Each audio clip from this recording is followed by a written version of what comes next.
మంగళగిరి అభివృద్ధిలో మరో కీలక ముందడుగు పడింది. నిడమరు రోడ్డులో 18 కోట్ల రూపాయల వ్యయంతో ఆధునిక మోడల్ రైతు బజార్కు రాష్ట్ర ఐటీ విద్యాశాఖ మంత్రి నారా లోకేష్ శంకుస్థాపన చేశారు. 5.90 ఎకరాల్లో రిటైల్, హోల్సేల్ మార్కెట్లుగా ఈ మెగా వెజిటేబుల్ మార్కెట్ను ఏర్పాటు చేయనున్నారు.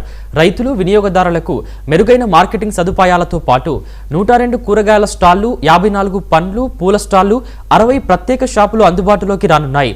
Cold storage, parking, solar energy వంటి ఆధునిక సదుపాయాలతో ఈ ప్రతిష్టాత్మక ప్రాజెక్టును అరబిందో ఫార్మా ట్రస్ట్ సిఎస్ఆర్ నిధులతో నిర్మించనున్నారు.